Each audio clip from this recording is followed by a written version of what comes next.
कथासंग्रह कर्मचारी. लेखक व पु काळे. कथा खांबेटे. गाड्यांचा काहीतरी गोंधळ होता. अर्थात यात नवीन काहीच नव्हतं. नाविन्य असतं ते दिवसाचं. कोणत्या दिवशी हे घडणार आहे हे माहीत नसतं. बाकी सगळं वातावरण तसंच असतं. ताटकळलेली माणसं, कंटाळलेली शरीरं, चिडलेल्या नजरा, वाक वाकून पाहणाऱ्या माना. त्यात ऑक्टोबर हिट. चिकचिकलेली अंग, मानेजवळून आणि कपाळावरून फिरणारे रुमाल. हे आंबलेले देह खच्चून भरलेल्या गाड्यातून रचायचे. घामेजलेल्या शरीराला चिकटून उभं राहायचं. अर्धा पाऊण तासाची कैद भोगायची आणि लाल खुणा झालेल्या मस्टरवर हा कितवा लेटमार्क याचा शोध घेत सही करायची. मुळात दिवसाच्या प्रारंभी थकलेल्या या माणसांकडून ऑफिसने एफिशियन्सीची अपेक्षा करायची. सगळाच तमाशा, पोरखेळ, विटंबना. माणसाला माणूस म्हणून जगता येऊ नये अशी यंत्रणा. या सर्व वातावरणात भर म्हणजे लाऊडस्पीकरवरच्या भसाड्या आवाजातल्या गाड्या कॅन्सल झाल्याच्या घोषणा. सौजन्य सप्ताह चालू असेल तर शेवटी फक्त एक दिलगिरीचं वाक्य. बाकी फरक काही नाही. अनाउन्समेंट करणारा आवाज तरी गोड बाईचा असावा, तेही नाही. आपला देश रसिक कधी होणार? बरं, तेच तेच बोलण्याचा आणि बायकांचं वावडं का आहे? अनाउन्सरचं काम कोणतीही बाई आनंदाने करेल, पण रेल्वेला हे सुचायचं नाही. आज सगळं तसंच होतं. रेल्वेचा नाद सोडून बसस्टॉपवर आलो. बसेस न थांबता पळत होत्या. त्या क्षणी मला बस स्टॉप शब्दाचा फार राग आला. अनेक चुकीचे शब्द आपण सर्रास वापरतो, त्यातला हा एक शब्द. जिथे बस थांबते तो खरा बस स्टॉप. पण हल्ली माणसं तासनतास थांबतात, बस मात्र थांबत नाही. तरी त्याला बस स्टॉप म्हणायचं कठीण आहे. तसं सगळंच कठीण झालंय. दांडी मारावी असा मोह होणं अपरिहार्य होतं. खरं तर दांडी मारायचा आज मूड नव्हता. अनेक गोष्टींप्रमाणे दांडी देखील मनाविरुद्ध मारावी लागली तर ती अंगी लागत नाही, फक्त मस्टरला लागते. तेवढ्यात शेजारच्या माणसाने विचारलं, सिंडिकेटमध्ये टॅक्सी करूया का? माणशी किती होतील? 2 ते 2.5 रुपये. चालेल. आम्ही आणखी 2 माणसं मिळवली. टॅक्सी बोरीबंदरकडे धावू लागली. टॅक्सीत पैसे घालायची जीवावर आलं होतं, पण त्यातल्या त्यात बचत केली. तो म्हणाला, कशी काय? आज घरी परत गेलो तर बायकोने दुपारच्या सिनेमाला नेलं असतं. 10 रुपयाची नोट बळी गेली असती. 10? 2 बाल्कनी तिकीट 6 रुपये. बायको साडी अशी नेसणार की ती बाल्कनीला शोभायला हवी, आणि बाल्कनीला साजेशी साडी नेसली की कंडक्टर बसमध्ये घेत नाही. पीछे गाडी से आओ असं. छे, पीछे टॅक्सी से आओ. मी हसलो. त्यानंतर इंटरवलला काहीतरी खुराक. 10 रुपयांचा हिशोब लक्षात आला. अहो, एवढ्यावरच ते थांबत नाही. सिनेमा बोगस असतो, त्याचं दुःख. शिवाय हे भिकार सिनेमे तुम्ही दांड्या मारून कसे काय पाहता, काही कळत नाही बुवा, असे शेरे मारून मित्र छळतात. आपल्या टेस्टचा उद्धार करतात. माणसाने किती बघायचं सांगा. गाड्यांच्या गोंधळापायी आज मात्र एक फायदा झाला. कोणता? तुमचा परिचय झाला. खरं आहे. तुमचं ऑफिस कोणतं? महानगरपालिका. अरे काय सांगताय काय? म्हणजे मी त्याच ऑफिसात आहे. रिअली? येस. कोणतं डिपार्टमेंट? एज्युकेशन. म्हणजे जुनी इमारत. नुसती जुनी इतकंच नाही, मग ज्या बोळकंडीसारख्या पॅसेजमधून जाताना बगदादला सोनं शोधायला निघाल्याप्रमाणे वाटतं, त्या पॅसेजमध्ये मध्येच एक गोल लोखंडी जिना आहे. त्या जिन्याने वर यायचं. तिथे आस्मादिकांची मठी आहे. मठी म्हणजे एकदा त्यात मजल्यावर पोचलं म्हणजे खाली मोर्चेवाल्यांनी अख्खी कॉर्पोरेशन लुटली तरी पत्ता लागत नाही अशी जागा आहे ती. तरीच मला आजवर कधी दिसला नाहीत. अहो, कुठल्याशा कथेत राजाची ती तिसरी मुलगी रस्त्याने तांदूळ टाकत जाते ना, वाट सापडावी म्हणून, तसं स्वतःची केबिन सापडावी म्हणून मला काहीतरी करावंसं वाटायचं. जाऊ द्या, तुमचं खातं कोणतं? मी PROकडे आहे. बहुत खूप. आता नेहमी भेटायचं. जरूर, डिपार्टमेंटला या. वाटेवर तांदूळ टाकून ठेवा. मी हसत म्हणालो. वा, कशाला? मी खाली गोल जिन्याजवळ येऊन उभा राहीन, तुम्ही तिथपर्यंत या. आणखीन एखादी खूण? गोल जिन्याच्या अलीकडे लेडीज कॉमन रूम आहे, माहीत आहे? वा, ती कोणाला माहीत नसणार. तिथून पुढे या. All right. टॅक्सी बोरीबंदर समोर उभी राहिली. उरलेले दोघे पैसे देऊन फाउंटनच्या बाजूने गेले. अरे, तुम्ही नाव सांगितलं नाहीत. विद्याधर तांबे. अशी अनेक माणसं भेटतात. पहिल्या भेटीत उत्कटतेने बोलतात, नंतर हवा विरळ होते. कधीमधी गाठ भेट झाल्यास सलामपुरता हात वर जातो, इतकंच. पण इथं तसं घडलं नाही. गजानन खांबेटेंचा दुपारी फोन आला. सकाळी विचारायला विसरलो. बोला, तुम्ही रोज डबा आणता का? हो. डबेवाला येतो? नाही, बरोबर आणतो. का? आज गाड्यांचा गोंधळ, आमचा डबेवाला यायचा नाही. इकडे या, माझा डबा मिळून खाऊ. तुम्हाला उपवास? घडे नाका, त्यापेक्षा बाहेर याल का? डब्याचं काय करू? एक दिवस तसाच परत न्या. खांबेटेंचे अगत्य पाहून मला नाही म्हणवेना. ठीक आहे. आम्ही केळकर विश्रांतीगृहात जेवायला गेलो. अर्धा पाऊण तासाच्या गप्पा गोष्टीत आम्ही एकमेकांच्या खूप जवळ आलो. पहिला विषय निघाला तोच मुळी मस्टर मिळाले की नाही याचा. खांबेटेचं मस्टर केवळ 2 मिनिटांनी चुकलं होतं. काय करणार तुम्ही आता? लेटमार्क कंडोन करून घेणार. 20 माणसं लेट आली. हेडक्लार्कनं खरं तर तारतम्य बाळगायला हवं. जेव्हा इतकी माणसं उशिरा येतात तेव्हा काहीतरी गडबड असणार, हे आपण होऊन त्याने ओळखायला हवं. त्यात सगळ्यांना लेटमार्क करायचा, सगळ्यांनी मग अर्ज करण्यात वेळ घालवायचा आणि मग लेटमार्क कॅन्सल व्हायचा. या सगळ्यात काही अर्थ आहे का? तांबे, दिस इज नथिंग. गेल्या वर्षी आमच्या डिपार्टमेंटमधले राजवाडे वारले. फ्युनरलला खुद्द साहेब स्वतः आले होते. स्मशानातून आम्ही परस्पर कामावर आलो. त्या दिवशी सुद्धा लेटमार्क झालेला. काय म्हणाले याच्यावर? खांबेटे, अजून आपण शाळेतच आहोत असं वाटतं. उशीर आल्याबद्दल पालकांची चिठ्ठी मागवत नाहीत, नशीब समजा. आपला सगळा जन्म असाच लेटमार्कची काळजी करण्यात जाणार का हो? इलाज नाही. तरी खांबेटे, अजून आपली वय झाली नाहीत. धावती गाडी पकडायचं मनात आणलं तर आपण पळू तरी शकतो. फूटबोर्डला लोंबकळायचं ठरवलं तर लोंबकळू शकतो. हातपाय थकल्यावर काय करणार? खांबेटे म्हणाला, तांबे, मी हा असा लटकणारा माणूस नाही. मी लॉच्या टर्म्स भरतो. जरूर सुटा या सगळ्यातून. मला सुटणं शक्य नाही. तुम्ही तरी सुखी व्हा. माझ्यात खांबेटेने काय पाहिलं कुणास ठाऊक. माझ्या ओळखीने जणू तो झपाटला गेला. ह्यानंतर 2च दिवसांनी स्वारी संध्याकाळी 7:30 वाजता घरी हजर, तेही सहकुटुंब. बायकोची ओळख करून देत तो म्हणाला, हा आमचा हेडेक, सौ सुषमा खांबाटे. हे युवराज आणि हे युवराज क्रमांक 2, राजेश आणि मुकेश. वा, नावे झकास आहेत.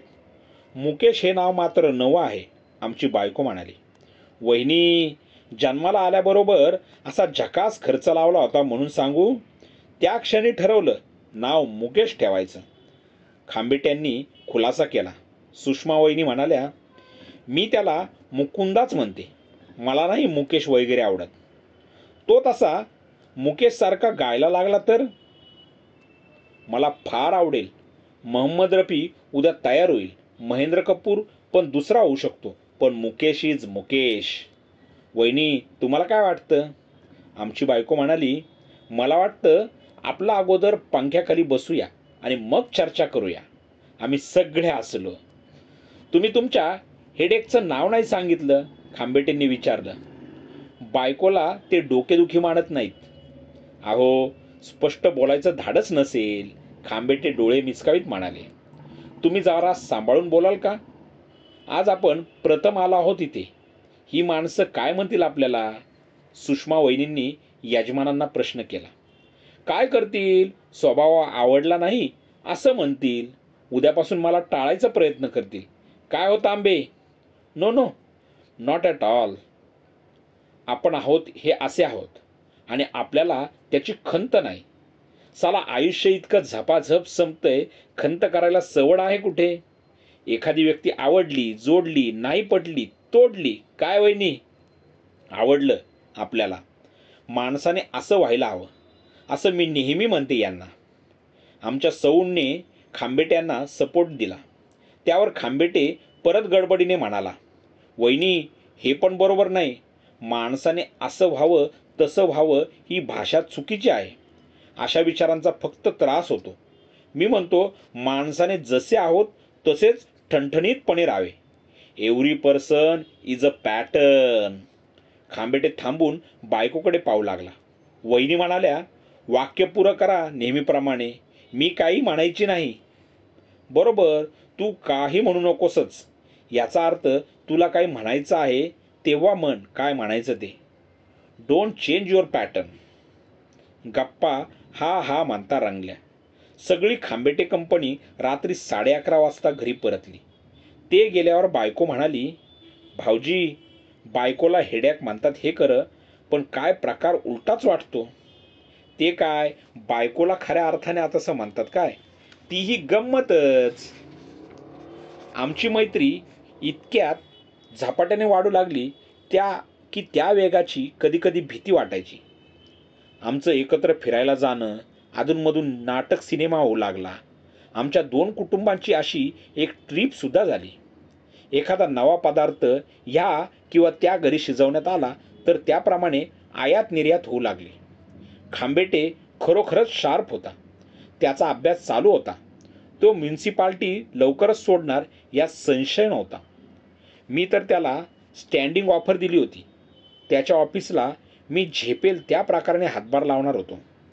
सगळीच हुशार माणसं काही प्रमाणात जशी विक्षिप्त असतात तशा काहीशा प्रमाणात चिरंजीव खांबेटेसुद्धा विक्षिप्त होता. सुषमा वहिनींना माहेरचा असा एकच सख्खा भाऊ होता. फार छोट्याशा कारणाने खांबेटे त्याच्यावर बिथरला होता आणि ह्याचं बिथरणं म्हणजे दगडावरची रेष अशातला मामला होता. आमचा घरोबा जसा वाढत गेला तसा एकमेकांच्या सगळ्याच गोष्टी एकमेकांना कळत होत्या. ही गोष्ट कळताच मी म्हणालो, खांबेटे, आपला हा मनुष्यजन्म दुर्मिळ म्हणतात. तुम्ही म्हणता त्याप्रमाणे आयुष्य झपाझप संपतंय. एवढ्याशा आयुष्यात कशाला कुणाशी वैर ठेवायचं? तांबे, सुषमाचा भाऊ वृत्तीनेच कदरू आहे. मी 1-2दा अनुभव घेतला आणि मग ठरवलं संबंध ठेवायचा नाही. खरोखरच आयुष्य इतकं छोटं आहे की एक चूक दुसऱ्यांदा करायला पण सवड नाही इथे. खांबेटेचा निर्धार पाहून मी तो विषय वाढवला नाही. खांबेटे फर्स्ट LLB पास झाला. संकेत असावा त्याप्रमाणे आम्ही एकमेकांना पार्ट्या दिल्या घेतल्या. दोन्ही कुटुंबाच्या पत्रिका चांगल्या जमल्या. तरीही समजूतदारपणाच्या बाबतीत वहिनींना मार्क जास्त पडत होते. खांबेटे मात्र जेमतेम काठावर पास होत होता. एका वाक्यात सांगायचं ठरवलं तर खांबेटे हुशार होता, वहिनी शहाण्या होत्या. खांबेटे हुशार होता म्हणून त्याच्या स्वभावाकडे दुर्लक्ष करावंसं वाटायचं.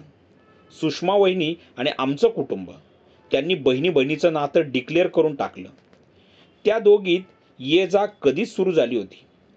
एके दिवशी खांबेटेंचा ऑफिसात फोन आला. नेहमी यायचा तसाच आला. संध्याकाळी महत्त्वाचं काम आहे, घरी येतोय. अवश्य, परवानगीची काय गरज आहे? परवानगी नाही, माहिती दिली. Yes, you are welcome. संध्याकाळी खांबेटेने विचारलं, 500 रुपयांची व्यवस्था करू शकशील का? 500? माय गॉड. का? 500 रुपयासाठी गॉड आठवला? ह्यातच काय ते लक्षात आलं असेल. आलं, पण खांबेटे अडखळला. का थांबलास? कारण आय डोंट बिलीव्ह. मी त्याच्याजवळून उठलो. माझा हात पकडत तो म्हणाला, कुठं चाललास? तुला बँक बुक दाखवतो. त्याची गरज नाही, खांबेटे कडवटपणाने म्हणाला. मग कसं सिद्ध करू? गरज नाही. तुला नसेल पण मला आहे. मी तुझ्याकडे फार आशेने आलो होतो. I am really sorry. असते तर लगेच दिले असते. फंडातून काढून देतोस? माझे पहिल्या कर्जाचे हप्ते अजून फिटलेले नाहीत. मी निघतो मग. तो लगबगीने निघाला. मी त्याला जबरदस्तीने बसवलं. कशासाठी हवे होते हे तर सांग. टाईपरायटर घ्यायचा होता. नोट्स लिहित बसण्यापेक्षा टाईप केल्या असत्या. इतकंच ना? मग काहीच प्रश्न नाही. कसा? तुझ्या टायपिंगचं जितकं काम आहे तेवढं सगळं माझ्याकडे दे. मी सकाळ संध्याकाळ 1-1 तास बसून तुझं काम करून देईन. खांबेटे ह्या सूचनेचं मनापासून स्वागत करील असं मला वाटलं होतं. पण तो गप्प होता. मीच हुरपाने म्हणालो, तुझ्या शिक्षणात काहीतरी मदत करू शकलो याचं मला समाधान मिळेल आणि एवढ्यात 500 रुपये घालण्याची गरज पण उरणार नाही. तरी तो गप्प होता. फार बोलला नाही. 10 मिनिटं बसला आणि न बोलता निघून गेला. दुसऱ्या दिवशी ऑफिसात येताच मी खांबेट्याला फोन केला. त्याने फोन घेतला आणि आता मी फार गडबडीत आहे असे म्हणून त्याने फोन खाली ठेवला. 2 तासांनी मी पुन्हा फोन केला. त्याने पुन्हा तेच उत्तर देऊन फोन बंद केला. मला नवल वाटलं, वाईटही वाटलं. यथास्थित गप्पा गोष्टी करणारा गृहस्थ एकाएकी फोनवर सुद्धा बोलेनासा होतो तेव्हा काय समजावं? दिवसभर विचार करून मी शिनून गेलो. संध्याकाळी सुषमा वहिनी आल्या. त्या एकट्याच आल्या होत्या. आम्ही नेहमीप्रमाणे स्वागत केलं. त्या मात्र नेहमीप्रमाणे प्रसन्न वाटत नव्हत्या. अवांतर गप्पा झाल्यावर आम्ही नेहमीप्रमाणेच मनमोकळ्या गोष्टी केल्या हे पाहिल्यावर त्या म्हणाल्या, भाऊजी, आत्ता माझ्या जीवात जीव आला. कशाबद्दल? तुम्ही दोघं आता माझ्याशी कधी बोलणार नाही असं मला वाटत होतं. का गं बाई? सौने विचारलं. आपण ह्यांच्यामुळं. छे छे, मी ते विसरलोही आणि तोही विसरला असेल. सुषमा वहिनींचा चेहरा उतरला. त्या जायला निघाल्या होत्या. पायात चपलाही अडकवल्या होत्या त्यांनी. पायात घातलेल्या चपला काढत खुर्चीवर बसल्या. आमच्याकडे पाहत त्या म्हणाल्या, तुम्हाला एक विनंती करायला आले होते. पण वाक्य पुरे होईतो त्यांचा गळा दाटून आला. त्यांनी डोळ्याला रुमाल लावला. सुषमा, सुशे, तू वेडी आहेस का? आमची हीच पारख केलीस का? मन आवरीत त्या म्हणाल्या, यांचा स्वभाव फार विचित्र आहे. इतकंच ना, मी त्याला त्याच्या विक्षिप्तपणा सकट सांभाळीन. भाऊजी, आता ती वेळ येणार नाही. म्हणजे काय? तुमच्याशी ते पुन्हा बोलतील असं मला वाटत नाही. बोलेल हो, तुम्ही उगाच मनस्ताप करून घेऊ नका. भाऊजी, खरंच सांगते, ते आता नाही बोलायचे. नाही तर नाही. तू बोलशील की नाही? बायकोने विचारलं. सुमे, मी तेवढ्यासाठी घरी आले होते. त्या पुरुषांचं एकमेकात काहीही होऊ दे, आपण एकमेकींना आयुष्यभर सोडायचं नाही. वहिनी, आमचंही तसं काहीच झालेलं नाही. मला माहिती आहे ते. माझं काही चुकलं का? तसं वाटलं असतं तर मी आपणहून आले असते का? सुशे, हे सगळं अजब आहे. तसंच आहे ते. मला प्रत्येक वेळी मान खाली घालावी लागते. माझ्या भावाकडे जायची सोय मला राहिली नाही. त्याने डोक्यात राग घातली नाही म्हणून मला माहेर राहिलं तरी संकोच वाटतोच. हे तुझं माहेर असं समज. सुमतीने सुषमा वहिनींना दिलासा दिला. मी विचारलं, त्याला नक्की काय आरोप करायचा आहे? तुमच्याकडे पैसे असताना तुम्ही ते दिले नाहीत हेच त्यांनी डोक्यात घेतलं आहे. मला म्हणाले, सांगा सांगा, काय म्हणाला ते? आम्हाला काही वाटायचं नाही. ते म्हणाले, तांब्यांनी माझ्याकडे पैसे मागितले असते तर मी तुझे दागिने गहाण ठेवून गरज भागवली असती. मी म्हणालो, वहिनी, अगदी जीवन मरणाचा प्रश्न असता तर मीही तेच केलं असतं. त्यापेक्षा दुसरा पर्याय मी त्याला सुचवला होता. तुम्ही त्याचं मनावर घेऊ नका. आमचा संबंध तोडू नका. त्याची काळजी करू नका. खांबेटे द ग्रेटने त्या दिवसापासून माझं नाव टाकलं. सुषमा वहिनी जात येत राहिल्या. राजेश मुकेश सुट्टीचे यायचे. लता आणि हेमा या आमच्या कन्यका. चौघे एकत्र चांगली रमायची. त्या चौघांना एकत्र खेळताना पाहून मला मोठी मौज वाटायची. खांबेटे त्याच्या 2 मुलांपैकी एक मला देऊन त्याच्याऐवजी माझी मुलगी नेणार होता. त्याला कन्यादानाचं पुण्य मिळवायचं होतं. तसा एकदा विषय निघाला तेव्हा गमतीने मी विचारलं, का तुम्ही थकलात का? मुळीच नाही. मला अनिश्चित गोष्टीमागे पळायला आवडत नाही. म्हणजे काय? कष्ट आपण करायचे आणि परमेश्वराने ठरवायचं. हा करार आपल्याला झेपणारा नाही. आपल्याला हवं ते देण्यात त्या बेट्याचं पदरचं असं काही नुकसान आहे का? तू सनद काढलीस की पहिली फिर्याद त्या परमेश्वरावरच ठोकू आणि माझं वकीलपत्र कोणाला देऊ? तुझी केस तू स्वतःच लढव. नाही जमणार. का? मला माझी फी परवडणार नाही. खांबेटे चक्रमच. दोस्ती टिकली असती तर लाईफला जरा जादा मजा आली असती. सुषमा वहिनी यायच्या, मुलं यायची. एक मजेदार नातं तयार झालं होतं. खांबेटे वकील झाला. मला मुद्दाम पेढे द्यायला आला. पेढे देताना म्हणाला, माझं यश पाहून तुला मनस्ताप होणार आहे हे माहीत आहे, म्हणून मुद्दाम पेढे द्यायला आलो. वाटेल ते तर्क लढवायला तू स्वतंत्र आहेस. मी मात्र आनंदाने हे पेढे खाणार आहे. त्यानंतर त्याने नोकरी सोडल्याचं समजलं. कोणत्या तरी मित्राला पार्टनर करून त्याने ऑफिस सुरू केल्याचं समजलं. वहिनीकडून पत्ता समजताच मी आपण होऊन त्याच्या ऑफिसात गेलो. त्यानं न हसता स्वागत केलं. पार्टनरची ओळख करून दिली. मी पण आपण होऊन म्हणालो, खांबेटे, रोज सकाळ संध्याकाळ मी इथे टायपिस्ट म्हणून यायला तयार आहे, तेही ऑनररी. कशा करता? तू चिकाटीने ह्या वयात शिकलास, म्युन्सिपाल्टीच्या गचाळ वातावरणातून स्वतंत्र झालास. मला तुझं कौतुक वाटतं. त्यात विशेष काही नाही. माझ्या दृष्टिकोनातून ही गोष्ट मोठी आहे. पोरांच्या बरोबर आपणही पुस्तक उघडून बसायचं आणि याही वयात कुणीतरी आपल्याला प्रश्न विचारायचे, ही कल्पनाच फार भयान वाटते आपल्याला. खांबेटे गप्प राहिला. मला मोकळेपणी काम सांग. काहीतरी खुळचट कल्पना मनात ठेवून वाकडं धरू नकोस. You really want to help me? Of course. मग मला क्लायंट्स मिळवून दे. म्युन्सिपाल्टीत लीगल डिपार्टमेंटला रोज चक्कर टाकीत जा. अनेक भानगडी चालतात. त्यात खूप गरजू सापडतील. अशांना पकड आणि माझ्याकडे पाठव. खांबेटेने नेहमीप्रमाणे भलतंच काम सांगितलं. आय विल ट्राय, मी म्हणालो. यू कॅन इझिली डू दिस, खांबेटे गृहीत धरून म्हणाला. टायपिंगचं काम माझ्या हातातलं आहे. त्यात माझं आयुष्य गेलं, तेव्हा त्यापैकी काहीही सांग. खांबेटे उपहासाने म्हणाला, मला जी मदत हवी आहे तीच नेमकी सोडून तू नेहमीच दुसरी ऑफर देतोस. माझी डिफिकल्टी तरी ऐक. You are always in difficulties.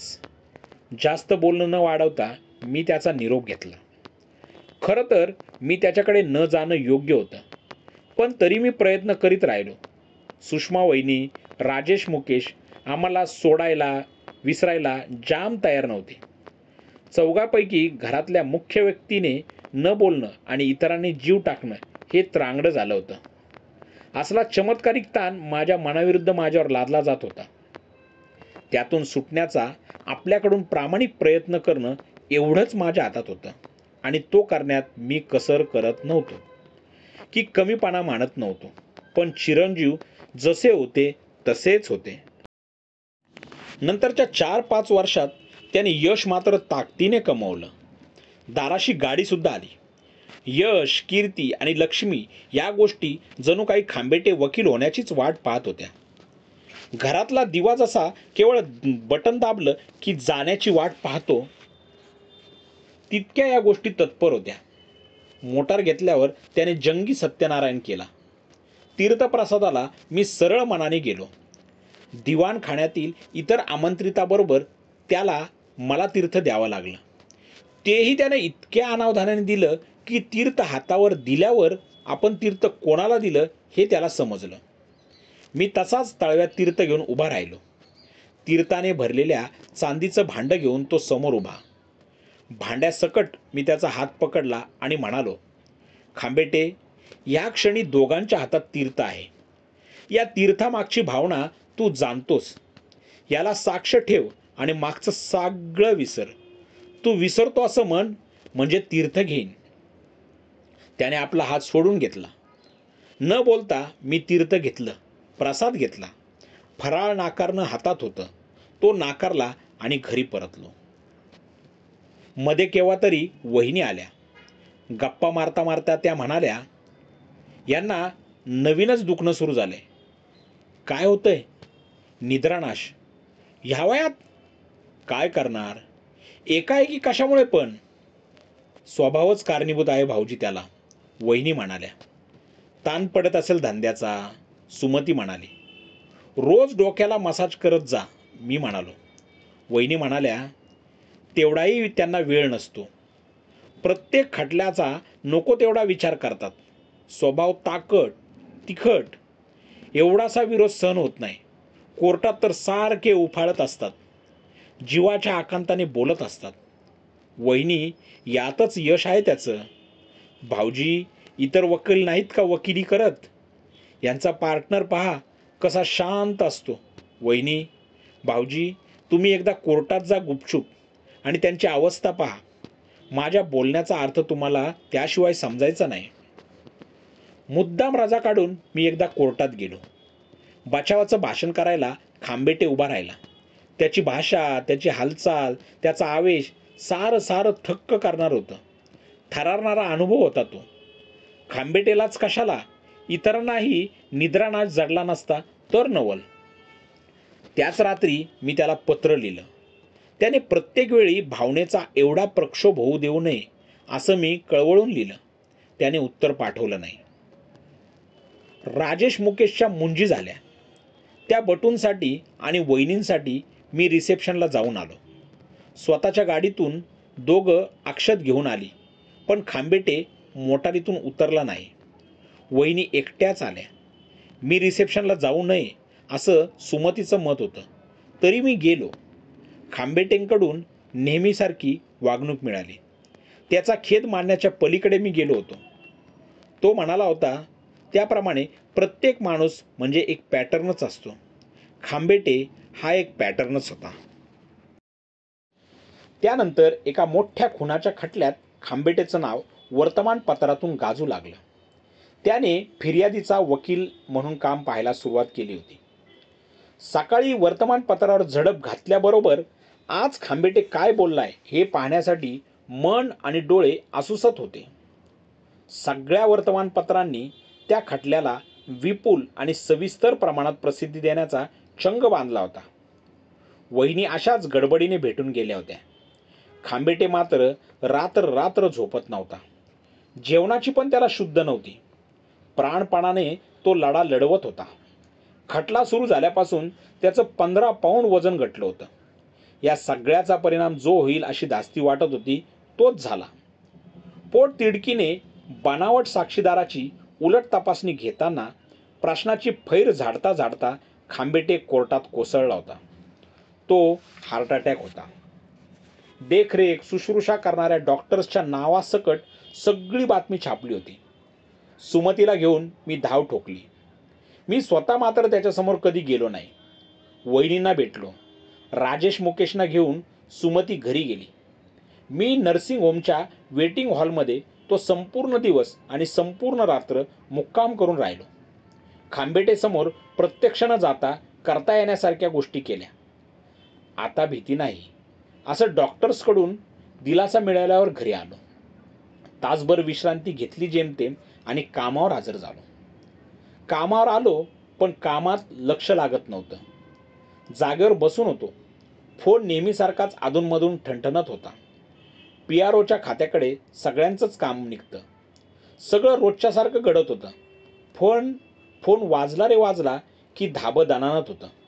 संध्याकाळी 4 वाजता फोन आला. तांबे, तुमचा फोन आहे म्हटल्यावर उगीच टरकलो. पण सुमतीचा आवाज ऐकताच घाबरणं अनाठाई नव्हतं हे कळून चुकलं.